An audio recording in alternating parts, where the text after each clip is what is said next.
An interesting saga.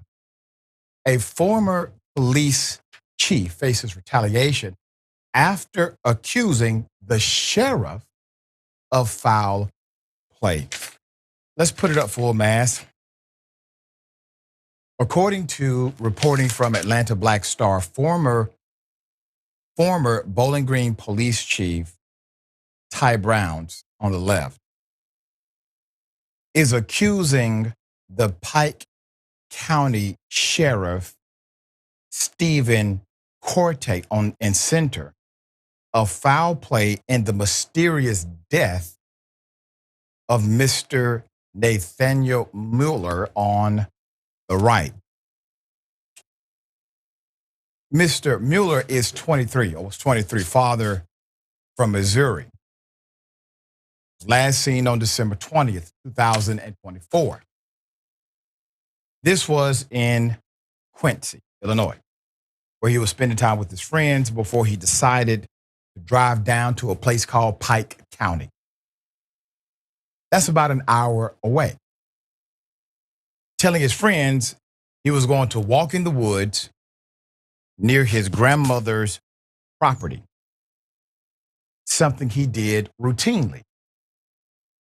His car was found the following day around noon in a resident's driveway, according to the Hannibal Carrier Post.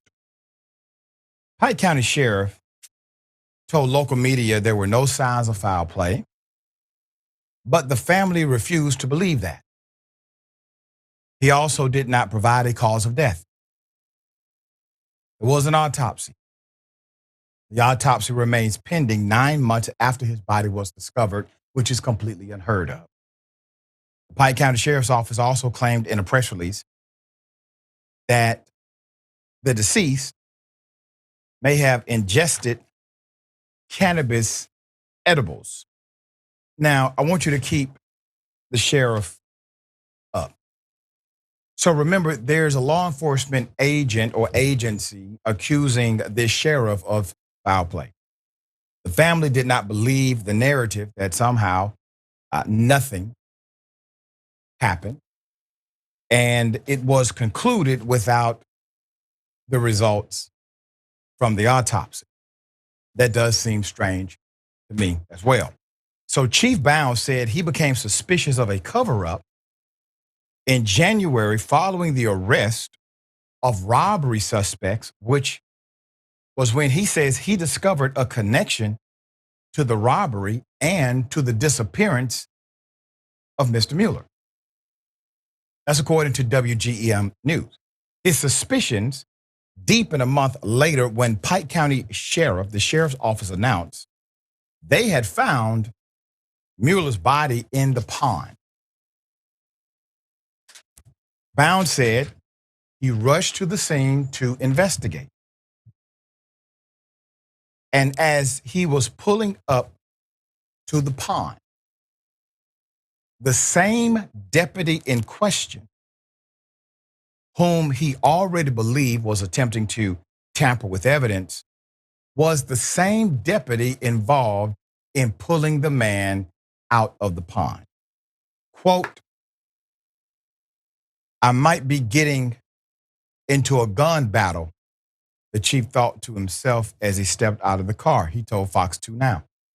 Quote, "When he started to approach the pond, I said that I couldn't let him taint it any further.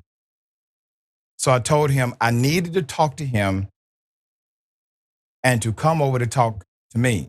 So I disarmed him," Bounds said. The following month, this same chief held a police conference to discuss his suspicions.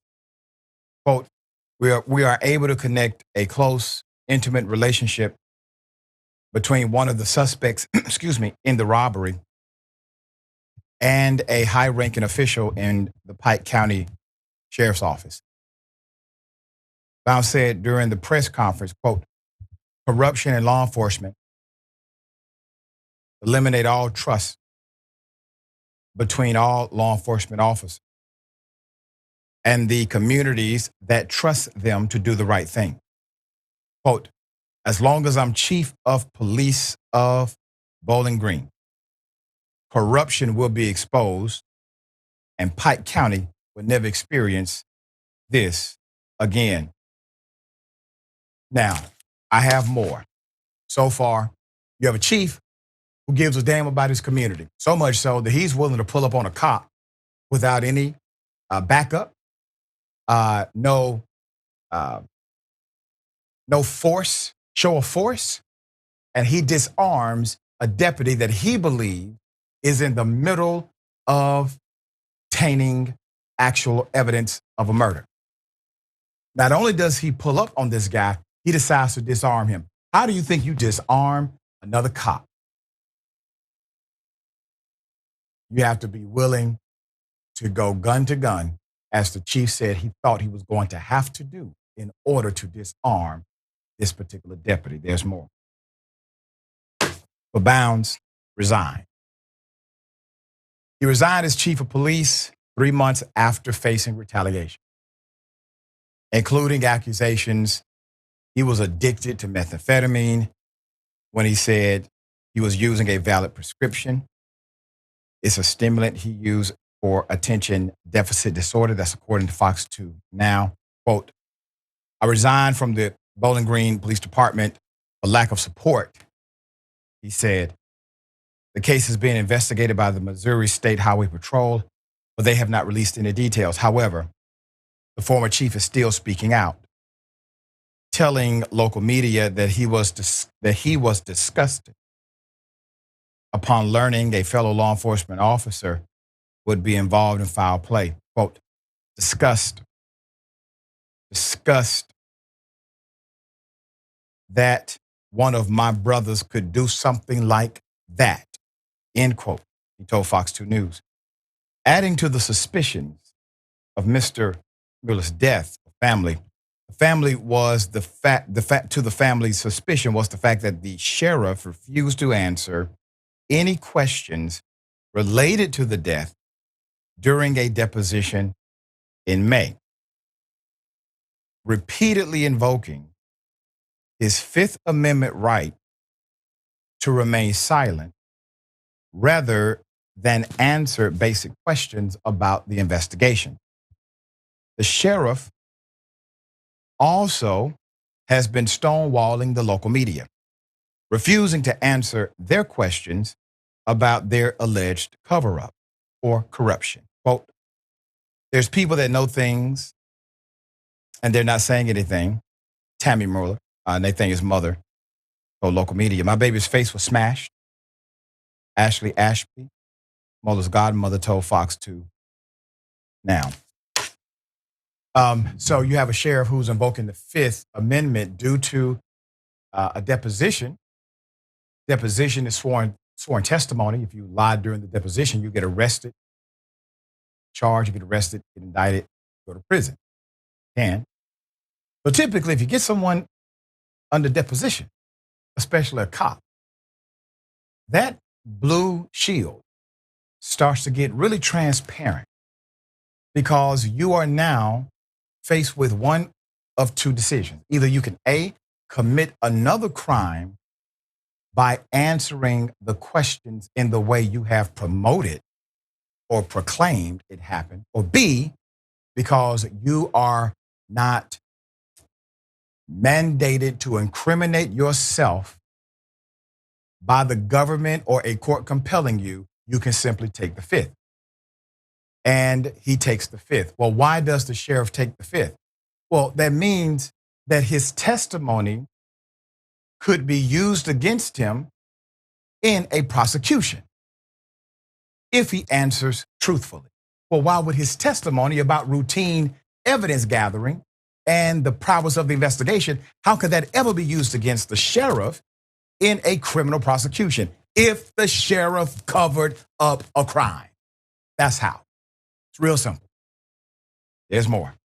The sheriff, meanwhile, appears to be circling the wagons to protect himself from exposure, refusing to answer simple questions that he already answered in a press release. Quote, Where was Nathaniel Mueller's body found? Attorney Mark Pedroli asked sheriff during a deposition in May, with the sheriff invoking his Fifth Amendment right to remain silent.